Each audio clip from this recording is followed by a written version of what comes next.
what they say they're going to do, and what they actually do in fact. So we're talking about sort of radicalism. We left off last time talking about the Third Estate in France. So Louis XVI has to call together the Estates General. He needs to get approval for these taxes, or these new sort of duties he wants to place on the French population. In doing so, he actually sort of brings about, you might say, his own demise.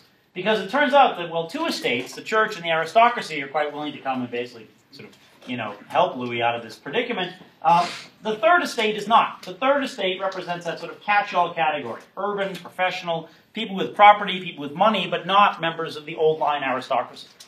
And they have been very influenced by several things. They've been influenced by what's gone on in the American Revolution.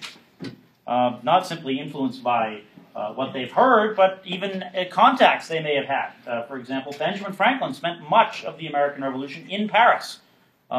A long, long way away from Mrs. Franklin, if you know what I mean. And had himself an extraordinarily good time, but also managed to talk a lot of politics. And and Jefferson will come over after the American Revolution as an American envoy. But the Third Estate has a familiarity with that. The Third Estate has had a familiarity with all the sort of, you might say, sort of political writing and philosophical writing that makes up the Enlightenment. That is, the Third Estate is those people who can afford to purchase journals and newspapers, go to coffee houses, talk about philosophical ideas.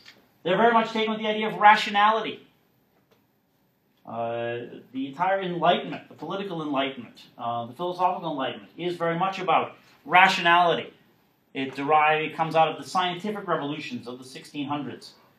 It comes out of the economic thought of the middle of the 1700s about trade and relationships between nations, the sort of things that will be ultimately encompassed in the work of people like Adam Smith. So you have this group, the Third Estate, which believes that it has property, that it has not preeminence, but it has standing in society, and therefore it ought to have a voice. And they come to the Estates General in June 1789 at Versailles, outside Paris. They come with an agenda that they're going to use this opportunity to press their case for remaking France. Not for radically democratizing France, but for remaking it. And one of the first things they do is they basically cause a constitutional crisis at the Estates General. They refuse to meet with the other two estates. They actually go off to an indoor tennis court. This being Versailles, there's of course an indoor tennis court. I think there's probably about 16. They go and they constitute themselves as a new sort of French assembly. And there are a series of famous paintings done by a man named Jacques-Louis David. One is called The Oath of the Tennis Court. And it is all these guys from the Third Estate in the indoor tennis court basically swearing that they will stay there until they have achieved what they came for. And they will do several things. One is they will publish their Declaration of the Rights of Man and Citizen.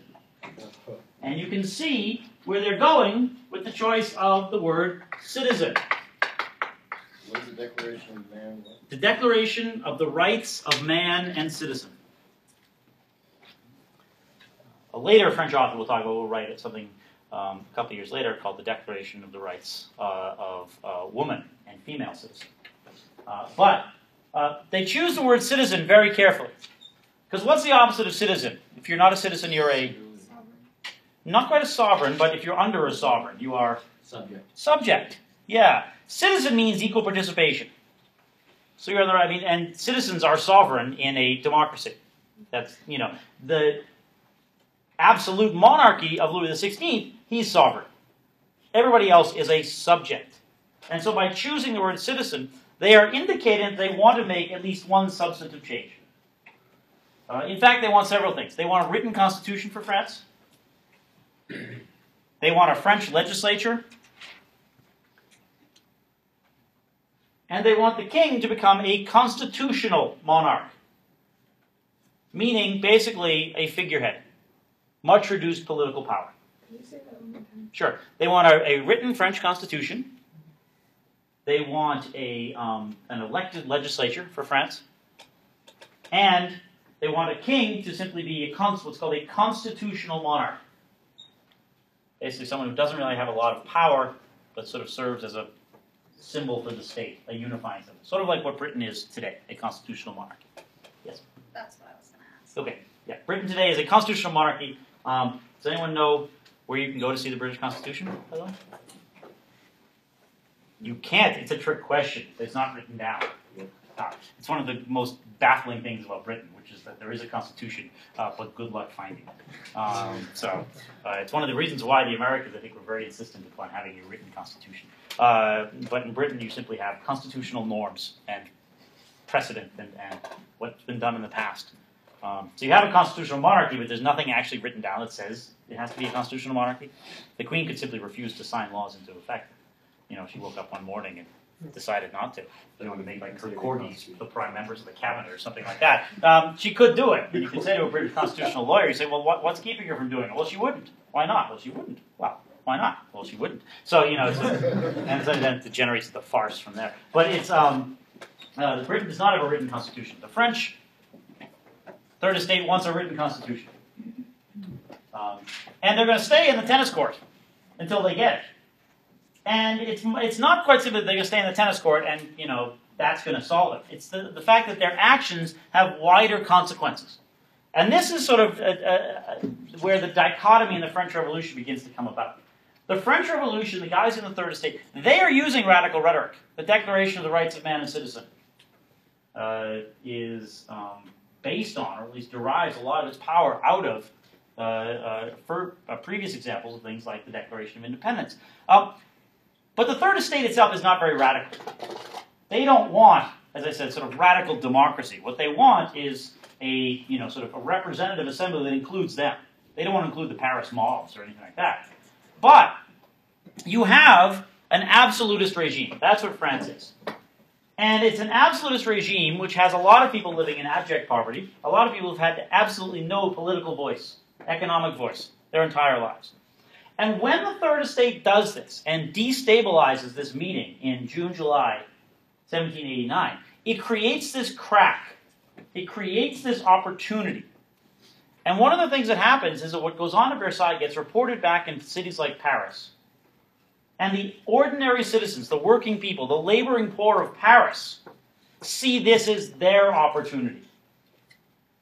That is, that the Third Estate has made this first sort of achieved this first sort of crack in the absolutist facade, simply by standing up to the absolute monarchy. And it's that indication, that brief sort of weakening. They haven't been shot immediately by Louis, mostly because he's so confounded about what to do. The ordinary people of Paris and other cities, they rise up. They take what the Third Estate is doing as basically a sign for them to kick off the revolution. What year? This is 1789. This is June, July 1789. Okay? Doesn't it usually take off when they storm the Bastille or whatever? That's what they're going to do. They're going to go storm something called the Bastille. This former debtor's prison, which is basically sort of an armory, has a few prisoners left in it. Sorry? Oh, the Bastille, sure. Sorry.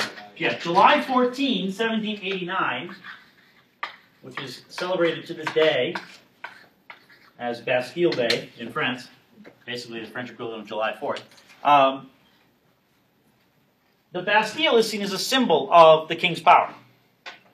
It's not very well defended. I mean, I think it's one of the reasons why it's chosen. It's a place you can storm without getting yourself killed. But it's seen as a symbol of the king's power. And the few prisoners there are released. Some of the arms that are stored there are taken away. But it's symbolic because you now have the Paris crowd in the streets. This is not something the Third Estate had necessarily forecast would happen. But they're quite willing to piggyback on it. And this is sort of, again, where this sort of tension and this dichotomy emerges. They're willing to basically use the threat of what goes on in Paris and other cities, these risings against the monarchy, against the church, against the aristocracy. They're willing to use them to sort of force their own agenda. They basically say to the others gathered at Versailles, the other two estates, they say, you know, we're not with the mob. We represent sort of a moderate concession. You can go with us, and we'll help restore order. Or you can simply, put us down and deal with the mobs in the streets. And this is like absolute regimes, absolutist regimes, you might say, extreme sorts of authoritarian regimes, when people react against them, they tend to react out of the opposite extreme. That is, the more sort of authoritarian, the more depraved the regime, usually the more violent the uprising there will be. It's one of the things, because the American Revolution is, of course, a violent uprising. But it's not that, it's largely, it's almost sort of, as somebody said, it's sort of described as the Cousins' Wars. You know, it's fought between sort of elites in the colonies and the, the people running the thing, the show back in Britain. It's not this group that has been absolutely socially oppressed rising up. The people who are socially oppressed in colonial North America, the people who are still socially and economically and racially oppressed in the new American Republic. But here you have such a degree of violence built into the regime that any sort of crack in it that allows any sort of response is going to make that response almost equal in violence. When you think about sort of, how these things are conducted, you sort of, one action gets an equal and opposite reaction. Bring us back to the scientific revolution. And this is the thing that happens in Paris. And the Third Estate thinks they can basically control this. They get the king to sign an agreement that he will become a constitutional monarch, that there'll be a French assembly. There'll be a fairly limited franchise. That is, not very many people will be able to vote, so the Third Estate will assure itself that it's not sort of a radical sort of change that's being made. But forces have been unleashed that you cannot contain again. And between the summer of 1789 and really the fall of 1791, you see a back and forth as the Third Estate in its new assembly tries to basically keep a lid on the radicalism that is emerging in France. As they try to sort of work out this compromise, which as it turns out has made no one happy. You have aristocrats who have fled to Germany and to Austria and other places, who are organizing basically mercenary armies to come back and try and restore absolute monarchy in France. You have people in the streets in Paris. You even have some members of the Third Estate who said this hasn't gone far enough. Perhaps the most famous is a man named Maximilien Robespierre. R-O-B-E-S-P-I-E-R-R-E, Robespierre. Himself a lawyer, himself a member of the Third Estate, somebody who is both you might say, sort of a committed political radical, but also a significant political opportunist, who sees the discontent in the streets as a way of potentially sort of bringing himself into power and forcing much more radical change on France. That is, to the Third Estate, they're trying to sort of have it halfway. And that tends not to work, especially in the French context in the 18th and 19th centuries. The sort of moderate reformers. You cannot be a moderate revolutionary. And in the French case, at least. And by the fall of 1791, spring of 1792, you've got significant pressure building up. You still have a lot of people, especially in Paris, who don't think that the revolution has gone far enough. And you have a king who seems to be chafing a little bit against this, role as constitutional monarch. There are invasions coming from the east, from Germany and Austria, of these aristocratic exiles trying to restore absolute monarchy. And in a moment of panic in 1792, the king tries to flee Paris with his family. And he's grabbed by the Parisian mob. And this is seen as the final straw. This is what allows Robespierre to ultimately, basically, dissolve the legislative assembly by force. Robespierre and the group that he leads, the Jacobins,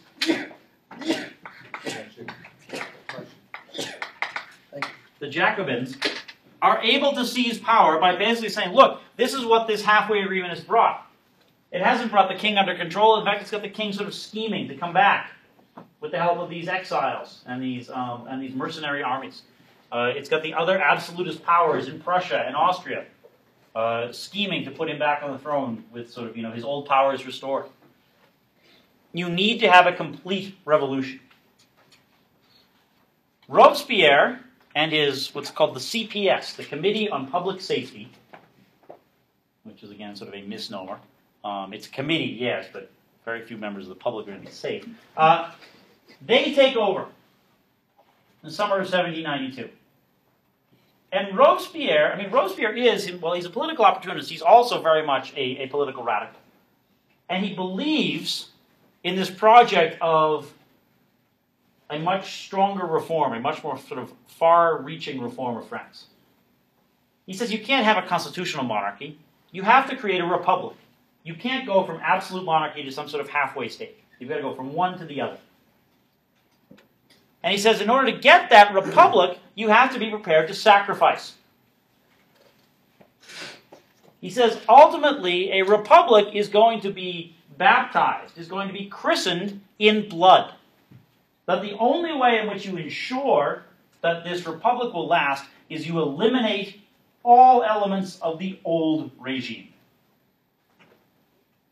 By violence if necessary, and in fact, in Robespierre's case, apparently violence simply by preference. So this is the idea. The new republic is this sort of sacred entity which must be baptized, sort of bathed in blood, washed in blood, to make itself pure and to make itself last. And so Robespierre, in the summer of 1792, and the Committee on Public Safety initiate a 2-year period that comes to be called the Terror.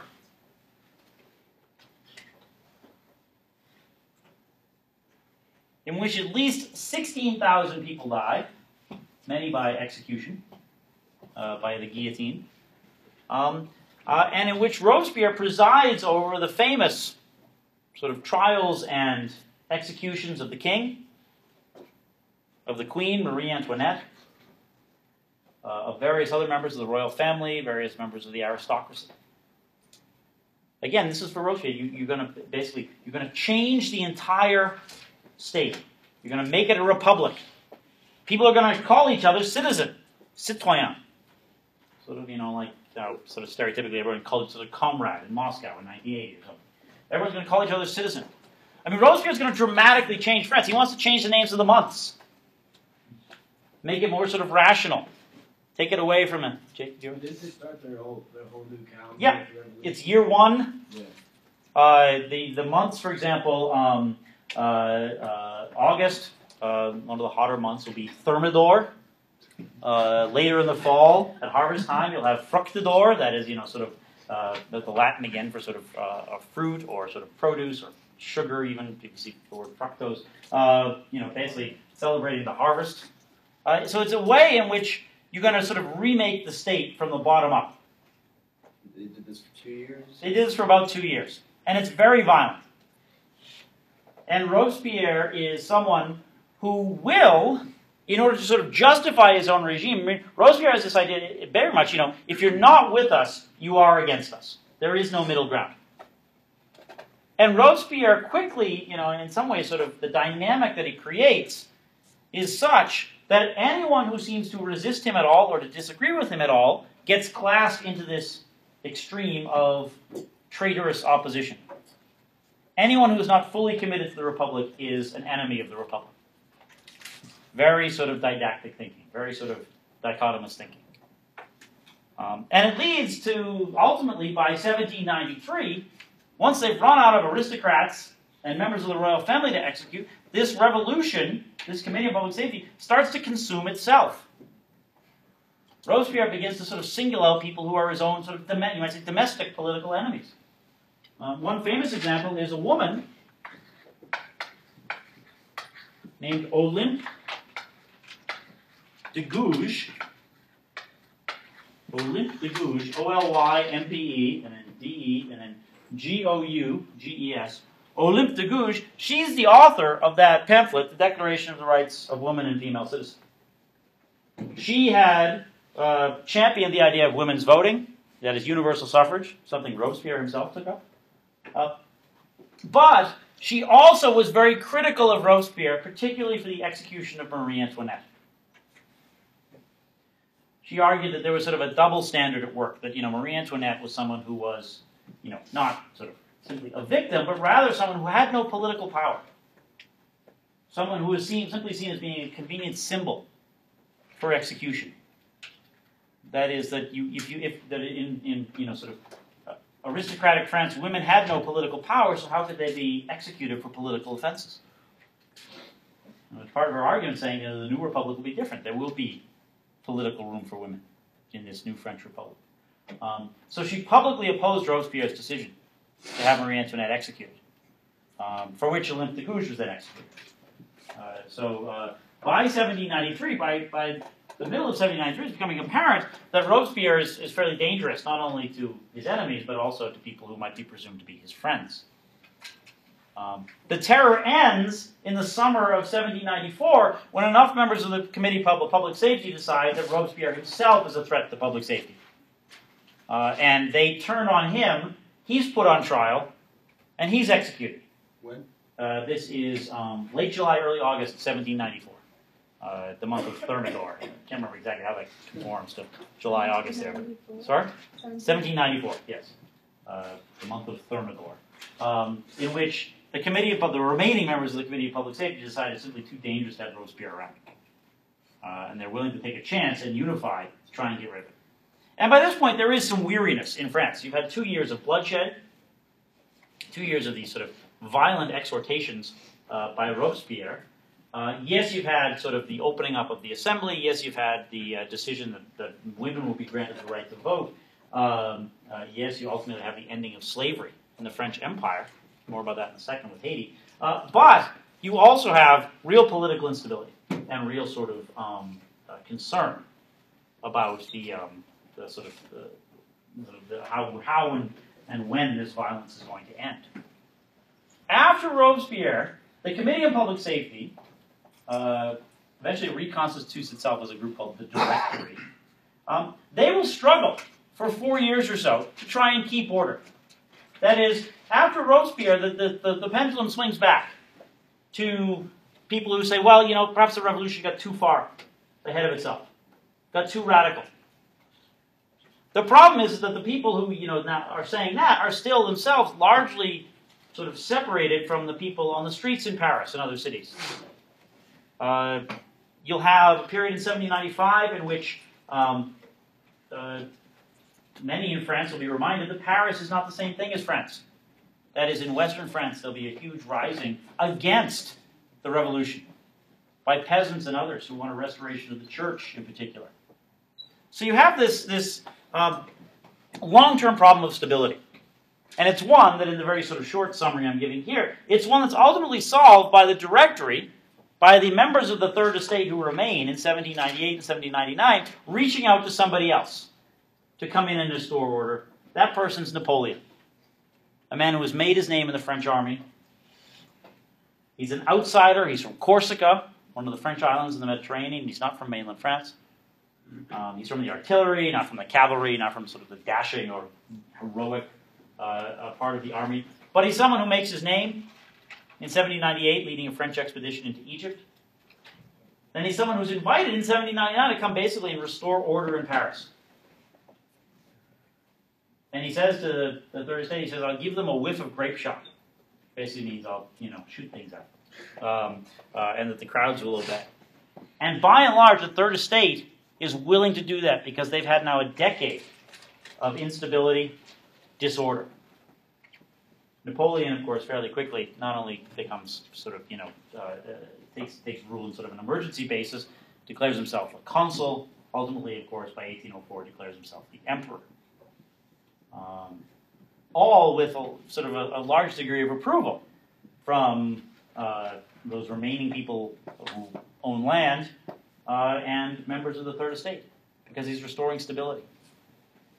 And what you have in France is you have a revolution which starts out with extreme rhetoric but fairly sort of moderate action, that then, you might say, evolves into radical action and radical rhetoric under Robespierre, but gets so radical that ultimately it consumes itself.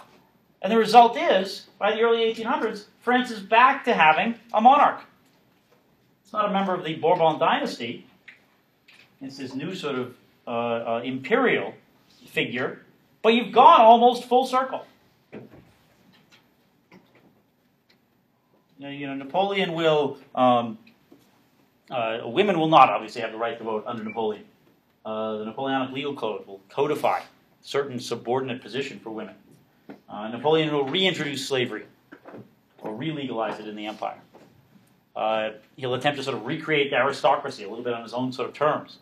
But you have a situation, and of course he'll attempt to take over the rest of Europe. But in many ways, he looks a lot like Louis XIV. Certainly the British see him as no better. They fight Louis XIV, they've got to fight Napoleon, just 100 years apart. And what you have is this revolution, which I think in some senses gets so extreme in both its rhetoric and its action that it provokes ultimately, or there's sort of a repulsion. There's sort of a backlash against it when people decide that revolution is too far, and that the sort of revolution that Robespierre and the people in the streets want, that's something that is not does not promise an orderly future France. So you have is basically, I mean, you have a third estate which helps to sort of kick this off, but also helps to end it. And the similar pattern is going to happen in other moments of revolutionary fervor in France in the 19th century, where you will have members of the sort of urban upper and upper middle classes who will press for political changes, will be happy to see people come out in the street to support them, and then will be terrified of those same people and the forces that they've unleashed, and will ultimately sort of retreat. That's why you'll get Napoleon's nephew, Louis Napoleon, as emperor in the early 1850s.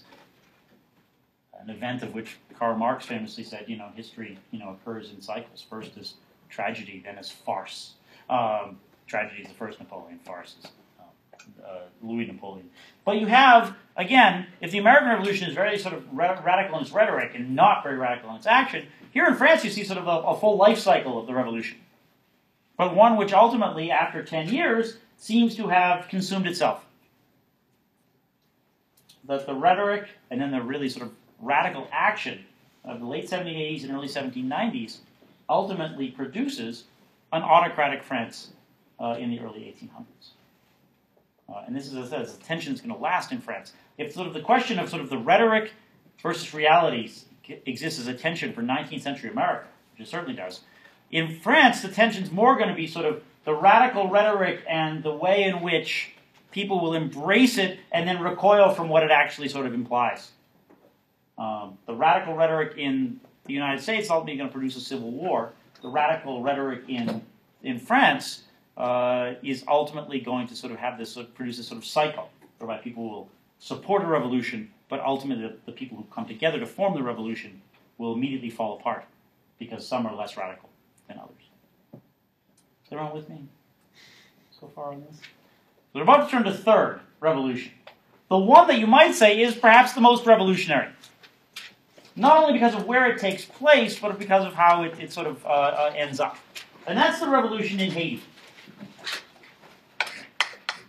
The third of these Atlantic revolutions. The Haitian Revolution very much tied back to what goes on in France and what goes on in the United States. So again, we're linking it all the way back, perhaps, to the 7 Years' War again. Haiti is a very different. If the North American colonies are this sort of semi-autonomous, part of a semi-democratic Britain, if France is this autocratic, absolutist state, Haiti is an entirely different creature. If we're sort of moving along extremes, Haiti is a slave-dominated state. The population of slaves outnumbers free by about 5 to 1. I think it's something about 500,000, or a little more than 500,000 slaves in Haiti, to just about 100,000 free people. But even though that might seem to be a very sort of stark distinction, there are multiple groups in Haiti. And there are multiple sort of delineations drawn, especially within the free community. You have sort of 3 levels. You have what might be called sort of the colonial aristocracy, the planters, the people who own the plantations, the people who, Haiti is an enormous exporter of sugar. I should say Haiti is, of course, part of the larger island, which was called Santo Domingo. The Spanish owned half of it. They called that part Santo Domingo. The part that the French owned was, up until 1804, called Saint-Domingue. Divided in half by a range of mountains that to this day divide what's the Spanish-speaking Dominican Republic from the French and Creole-speaking state of Haiti. But it is the major Caribbean export colony for the French, exporting sugar at high volume. So large plantations, huge amounts of slave labor. You have this small white aristocracy. Then you have what might be called, what you might call sort of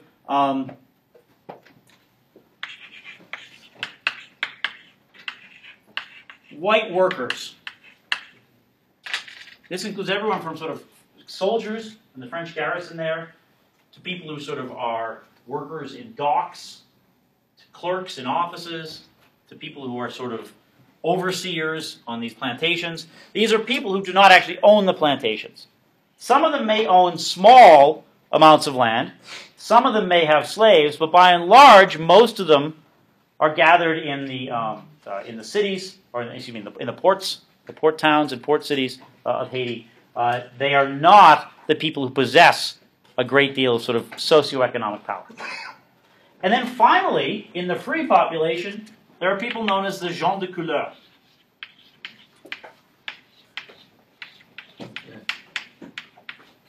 The gens de couleur. G-E-N-S, and de, D-E, couleur. C-O-U-L-E-U-R. Never remember if there's an S in the end of the gens de couleur. There should be, shouldn't there? I don't think so. I can't because it's not actually Jean. Because Jean is a singular collective. Plural and couleur doesn't need to be plural then. Well, because it's not modifying it. Yeah. Right. That's true. Yeah, if it was Jean Couleur without the de, then it would have an S on the end. Okay. The gens de couleur basically means people of color, and it means free people of color. These are people who are themselves freed slaves, the descendants of freed slaves. And they occupy the lowest rank of the sort of the free population. There are significant restrictions on specifically what they can do. Mostly they are only allowed to own a small amount of land and marginal land. By and large, these people live in sort of the interior of the Haitian countryside. They live in the hills and even the sort of small mountain ranges of central Haiti. They grow not sugar, which requires sort of large acreages of very sort of rich land, but they, in the mountains, in areas where there's lots of shade, not a lot of water, rocky, they grow coffee. Coffee, as it turns out, is something that can be cultivated fairly easily there. They own slaves. The free people of color, they own slaves. Some of them, not all of them, but some of them who have built up a little bit of a landholding, they themselves own slaves. And in the early 1790s, the combination of what's going on in the American colonies and what's going on in France hits this group in, you might say, sort of three different ways.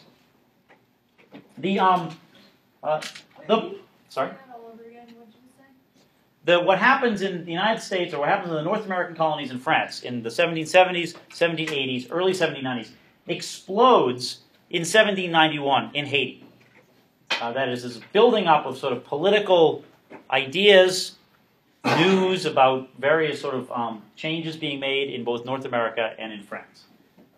But it hits each of these groups. Each of these groups sort of interprets the revolutionary atmosphere, you might say, of the Atlantic in a slightly different way. All of them want a reconstruction of Haitian society, or society in Saint-Domingue. And for many of them, that means independence from France. But what sort of Haiti they want depends on who you are. Among the planting elite, or the landowning elite, they want independence. They say it, well, we are not represented in France, and correctly, and we are, sort of want our own economic independence for rational reasons and everything. What they really want is this. They have to ship everything they produce to France before it can be exported elsewhere. That's how the French government makes money from the colonies. Britain had the same sort of laws in effect. If you wanted to send something to a different part of the British world, you had to send it through Britain first. You want to send it to Europe, you had to send it through Britain first. Same thing for France. So all the sugar, molasses, rum, all the raw materials, everything being produced in Haiti has to go to France first, where the government can charge a tariff on it or a customs duties on it, and then charge sort of something again for it to be re-exported. These planters don't want that. They want, in particular, to be able to sell to the new American Republic. They look at this and they say there's a huge potential market there. That the American colonies are no longer compelled to buy British sugar. They don't need to buy sugar being produced in Barbados or Jamaica. This is a new open market. And if we can ship directly there, we can make money and then not have to pay duties to France. So for them, although they cloak in a lot of rhetoric about self-determination, not self-determination, but about sort of, the rights to sort of represent themselves and to have a say in their own lives, what they're really all about is continuing what they've got in Haiti, but just eliminating the French middlemen. The French are not on board with that. The regime of the Third Estate, even ultimately the regime of Robespierre, wants to keep Haiti tied to France because they need the cash. The white workers are more influenced by the rhetoric of the Third Estate and even by the rhetoric of someone like Robespierre. They say, basically, if you're going to petition for, or if you, the planters, are going to sort of seek to separate yourself from France, we don't want simply a remaking of economic relationships, we want a remaking of the politics of Haiti. We want a much greater say. We want a greater political voice. We want to have a legislative assembly. And then you've got the gens de couleur, who not only want some of the same things, they want a much greater voice, they want an end to restrictions on their landowning. They want to be, as they say, admitted to sort of full citizenship as well. And in 1791, early 1792, what you start to see is a breakdown of relations in the free community, with workers starting to sort of organize themselves politically, with the members of the gens de couleur sometimes allying themselves with the workers and saying, we must unite against the planters. Sometimes allying the gens de couleur with the planters because some of the more radical of the white workers actually want to abolish slavery. And so you have what's developing is this sort of three-sided conflict in which basically people are distracted. And this allows, in 1792, for something else to happen, which is there is a massive slave revolt. At a time in which a lot of political attention and even sort of there's violent outbreaks going on with these three groups, between and among each other, or between and among these groups, in 1792, in northern Haiti, sort of the agricultural heartland of colonial Haiti, you have a revolution that breaks out, a slave revolution, led by a man who himself was a freed slave,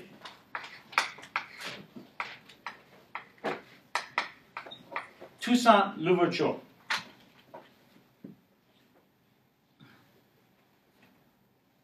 Who himself was a fairly sort of politically radicalized person, familiar with a lot of the political rhetoric coming out of France, especially from Robespierre. Robespierre himself was anti-slavery.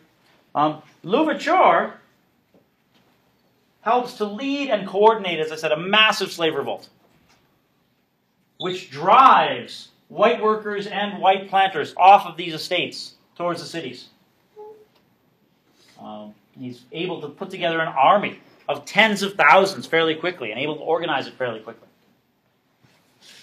And this causes a shift in the dynamics among the free community. The slave revolt actually, you might almost sort of say, reintroduces the politics of race to these three. Because what happens is that the fact that Louverture and other freed slaves are connected with the revolt turns or allows for an alliance of these two, the two white populations. Both of which argue that if there's going to be stability in Haiti, the first thing that has to be done is there has to be a much stricter racial segregation enforced. With the slave revolt threatening the entire sort of political economy, political society of Haiti, most of the white workers, all of the white planters, unite in deciding that the first thing that must be done is pass a law saying that once this revolution is put down, all people of color will be slaves. They're going to eliminate this category here of gens de couleur. They basically say the fact that you have some free people of color has led to this slave revolt. Because for both of these groups here, if there's no slavery, there's no economic prosperity. There's nothing for them to sort of base their livelihoods on. They're based entirely on slave owning, or sort of working with the products and the things created by a slave owning society. So they decide. They say, okay, well, obviously the first thing we need to do is eliminate any sort of distinction between people of color. There will be no more free people of color. Everyone of color will be enslaved. And what this does is it takes the gens de couleur, those who had not, were not like Louverture and had joined and even sort of wound up leading the slave revolt, they all sort of go to the side of the slaves. Because all of a sudden now, they share something in common. Even people here who had owned slaves. They will now make common cause with slaves because they don't want to be slaves themselves. So you have, again, this sort of shaking out. It's the fact that you have the slave revolt that causes this sort of three-sided discussion, you might say, or three-sided sort of contest in Haiti, makes it, in some senses, four-sided, which winds up resolving it. Because it then breaks down in race. Because the white population says, in the first place, we need to reassert racial superiority and racial segregation. So the gens de couleur will join with Louverture. And that's going to cause some tensions, because there will be members of the gens de couleur who say, well, we ought to lead it. We were free. We ought to lead the slave army. And others will say, well, no, you own slaves. You can't possibly be put in charge of a slave revolt. So there's going to be tensions, but it resolves itself in one specific way. With the sort of movement of the gens de couleur to supporting the slave army, the slave revolt is now an overwhelming force. It cannot be dislodged. In 1793, Robespierre actually sends an envoy, a diplomat, or you might say, to Haiti to try and figure out what exactly is going on. And to see, is there some sort of peace that can be brokered?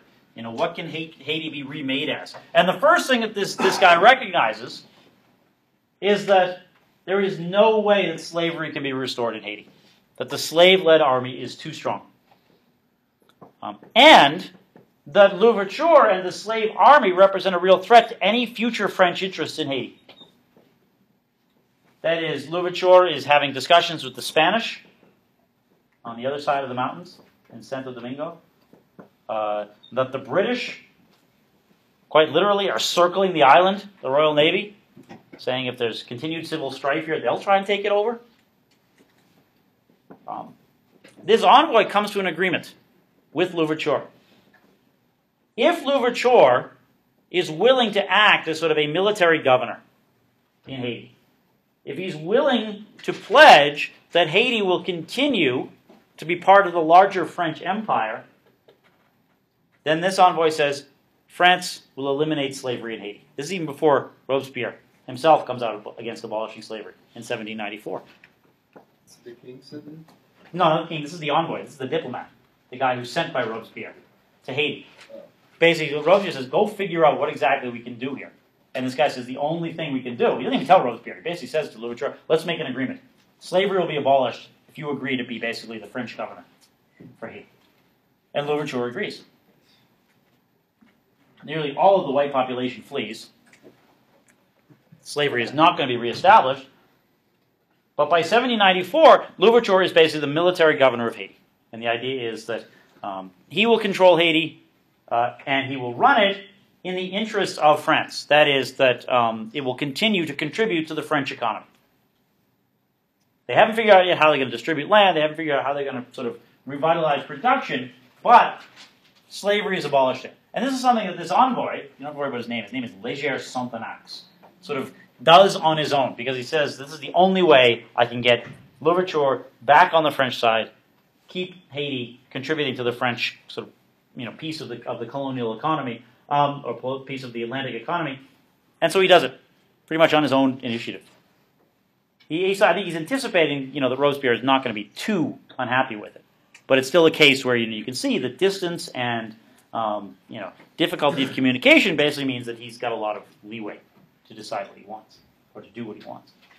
So the result is, in 1794, you now have a French military governor named Toussaint Louverture in Haiti. That's a situation that's going to last, in fact, until 1803. The Haitian economy will struggle to rebuild, to allocate land. It will struggle especially because those who do want to export goods from Haiti now will find that political instability in France harms their cause. They will find that even if they want to try to sort of sneak away and smuggle goods into the United States, a lot of people there don't want to deal with the new Haiti because of what it means in terms of a slave-led revolt. In 1803, Napoleon reintroduces slavery in the empire as part of sort of trying to, in some sense, appease some economic interests in France, especially those who had felt that they'd been driven out of a place like Haiti. As part of sort of solidifying his position, Napoleon reintroduces slavery in 1803, re-legalizes slavery. And he sends a force of about 40,000 men, less than the size of this slave army. But he sends a force of about 40,000 men to try and retake Haiti from Louverture. Because Louverture's reaction to the re-legalization of slavery had been to say, okay, we are now independent. We will no longer consider ourselves part of France or a French colony. And Napoleon's not going to have that. So Napoleon sends an army. An army which manages really one thing. They manage to capture Louverture in 1803. He's imprisoned. He's sent to France. He dies. I think at least having been violently treated, if not tortured. He dies at a prison high up in the mountains of southern France of some sort of exposure or flu or combination of maltreatment and disease. But the French are not able to retake the island. One of the things that happens is that a huge episode of yellow fever strikes down the French, quite literally on the beaches. Thousands of these soldiers die. And the French are forced to retreat. They have neither the numbers nor really the health to take on this still standing slave army, which is now being commanded by several of Louverture's lieutenants. They withdraw at the end of 1803, and in January 1804, the new and independent Republic of Haiti is born. It has a constitution, and at the heart of the constitution is the abolition of slavery. Sorry? This is 1803. The French army leaves in 1804. January 1804, the new independent Republic of Haiti is born. It is a republic based on a slave revolt, and one which has taken as its, as its first object the abolition of slavery. It's not one where there's necessarily been an enormous amount of rhetoric beforehand. In some sense, sort of the action came really first, the slave revolt in 1792. But it's one which has been very radical in what it has produced. It's the first slave-free state in the Atlantic world. The first independent abolitionist state, you might say, in the Atlantic world. And it will struggle. Haiti will struggle in the 19th. It will struggle to this day for a variety of reasons. One of which being simply that no one in the Atlantic world is going to want to buy Haitian produce in the first half of the 19th century because they do not want to reward a slave revolt. What happens in Haiti terrifies, in particular, American slave owners. Though what can happen in Haiti can happen there. They don't quite realize that the reason why it was able to happen in Haiti was that there were simply so many more slaves than free people. Yes. Well, there were, very few places in North America had anything even close to sort of a one-to-one. ratio. I mean, you had to be in very specific geographic locations like Lowland, South Carolina, to have a place where you potentially had slaves outnumbering free people. But I mean, the vast population. It's still at the turn of the 19th century. 1800, 1801. It's about North American population is about 80% free, 20% slave, and most of those slaves are concentrated in very sort of specific areas. Not 80. What? Sorry. Haiti was 80. Haiti was 80-20 the other way. Yeah, or more than 80-20. It was 5-1, not 4-1. So, sorry. It's this big compared to. Yeah, I mean it's a tiny place relatively geographically, but it's absolutely densely packed with slave labor because it was cultivated so intensively.